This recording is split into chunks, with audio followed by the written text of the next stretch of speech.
तो दोस्तों, बांग्लादेश के खिलाफ खेले गए पहले ही टी20 मुकाबले में भारतीय टीम के तेज गेंदबाज मुकेश कुमार की आई आंधी, जहां मुकेश कुमार ने एक बार फिर से अपनी घातक तेज तर्रार गेंदबाजी से बांग्लादेशी बल्लेबाजों की कमर तोड़ते हुए हैट्रिक विकेट लेकर रचा इतिहास और एक बार फिर से बांग्लादेशी बल्लेबाजों को निस्ते नाबूद करते हुए लगभग हार चुके मुकाबले में बांग्लादेश के जबड़े से जीत को छीनकर पलटा पूरा हारा हुआ मैच। नमस्कार दोस्तों, स्वागत है आपके अपने पसंदीदा क्रिकेट चैनल क्रिक अबोबो में। दोस्तों, इस वीडियो में हम आपको भारत और बांग्लादेश के बीच खेले गए सीरीज के पहले टी20 मुकाबले की पूरी रोमांचक हाईलाइट आपको दिखाने वाले हैं। लेकिन वीडियो में आगे बढ़ने से पहले आप अर्शदीप सिंह और मुकेश कुमार में से किसे भारतीय टीम का सबसे घातक तेज तर्रार गेंदबाज मानते हैं, कमेंट में जरूर बताएं। वीडियो पसंद आए तो इसे एक लाइक और चैनल को सब्सक्राइब करना बिल्कुल भी ना भूलिए। दोस्तों, जैसा कि आप सभी जानते हैं कि बांग्लादेश की टीम भारत दौरे पर 3 टी20 मुकाबलों की रोमांचक सीरीज खेलने के लिए पहुंच चुकी है, जहां पर दोस्तों हाल ही में सीरीज का पहला टी20 मुकाबला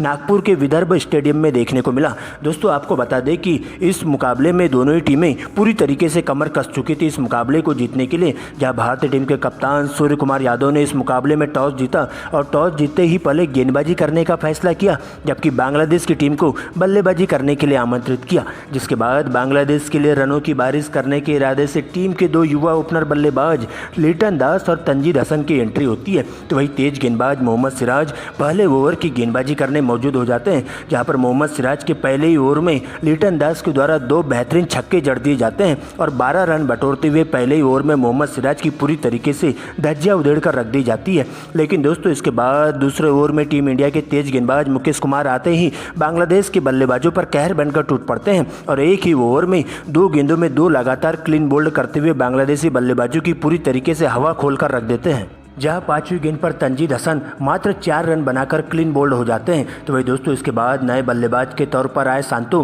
खाता भी नहीं खोल पाते हैं और पहली ही गेंद पर कैच आउट होकर डगआउट की ओर लौट जाते हैं और इस प्रकार से बांग्लादेश के 2 बल्लेबाज एक ही ओवर में अपना विकेट खोते हुए पूरी तरीके से बांग्लादेश की टीम बैकफुट पर आ जाती है। लेकिन दोस्तों, इसके बाद तीसरे ओवर में तेज गेंदबाज अर्शदीप सिंह के हाथों में गेंदबाजी दी जाती है, जहाँ पर लिटन दास एक बार फिर से अपने बल्लेबाजी से चौके कम और छक्के ज़्यादा लगाना शुरू कर देते हैं। तो वही दूसरे छोर से उनका बखूबी साथ दिया जाता है तौहीद हृदय के द्वारा और इसके बाद लिटन दास और तौहीद हृदय मिलकर अर्शदीप सिंह के एक ही ओवर में 2 छक्के और 1 चौका जड़ते हुए पूरी तरीके से मुकाबले में वापसी कर लेते हैं, जहां दोनों ही बल्लेबाज पावर प्ले के दौरान बेहतरीन तालमेल के साथ बल्लेबाजी करना जारी कर देते हैं और भारतीय टीम के तेज गेंदबाजों पर पूरी तरीके से हावी होते हुए उन्हें विकेट के लिए तरसा देते हैं और पावर प्ले में टीम के स्कोर को 2 विकेट खोकर 55 रनों तक पहुंचा देते हैं। लेकिन दोस्तों, इसी बीच 7वें ओवर की गेंदबाजी दी जाती है रियान पराग के हाथों में और आते ही बांग्लादेश की टीम को लगने वाला तीसरा बड़ा झटका होता है, जहां पर दोस्तों लिटन दास 26 रनों की ताबड़तोड़ पारी खेलते हुए क्लीन बोल्ड होकर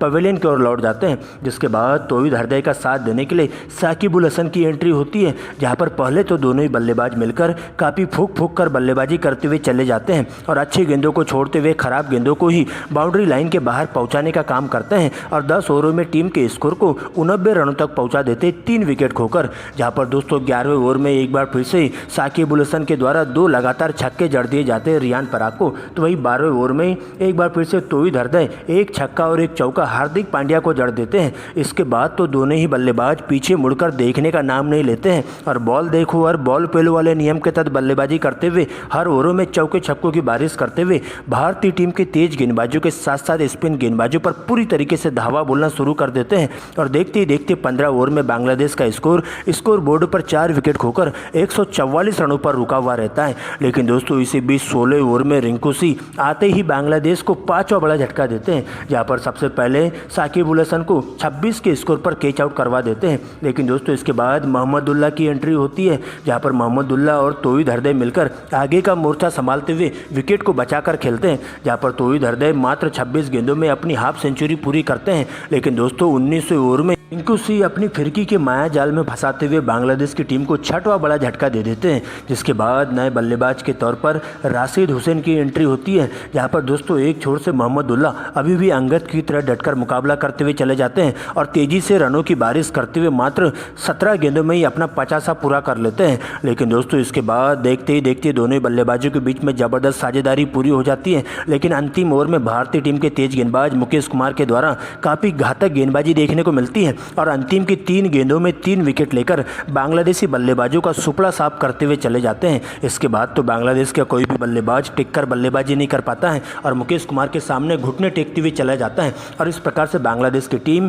पूरी तरीके से 9 विकेट खोकर स्कोर बोर्ड पर 190 रन बना पाती है और टीम इंडिया को इस मुकाबले में जीत हासिल करने के लिए 191 रनों का विशाल लक्ष्य दे दिया जाता है। दोस्तों इसके बाद बड़े लक्ष्य का पीछा करने टीम इंडिया के 2 धाकड़ ओपनर बल्लेबाज यशस्वी जायसवाल और शुभमन गिल के कंधों पर एक बड़ी जिम्मेदारी सौंपी जाती है। तो वही बांग्लादेश के लिए पहले ओवर की गेंदबाजी करने आते हैं तेज गेंदबाज मुस्तफिजुर रहमान, जहां उनका सामना होता है पहले ही ओवर में शुभमन गिल से और बैक टू बैक 2 लगातार स्ट्रेट ड्राइव शुभमन गिल के बल्ले से देखने को मिलती है। जबकि दोस्तों इसी ओवर की अंतिम गेंद पर यशस्वी जायसवाल मिड विकेट के ऊपर से 101 मीटर का लमसम छक्का जड़ देते हैं और इसके बाद तो दोनों ही बल्लेबाज बिल्कुल भी रुक कर बल्लेबाजी नहीं करते हैं और बॉल देखो और बॉल पेलो वाले नियम के तहत बल्लेबाजी करते हुए हर ओवरों में चौके कम और छक्के ज़्यादा जड़ना शुरू कर देते हैं, जहां पर पावर प्ले का भरपूर फायदा इन दोनों ही बल्लेबाजों के द्वारा उठाया जाता है और बांग्लादेशी तेज गेंदबाजों पर पूरी तरीके से हावी होते हुए उन्हें विकेट के लिए तरसा देते हैं और देखते ही देखते 6 ओवरों में टीम इंडिया का स्कोर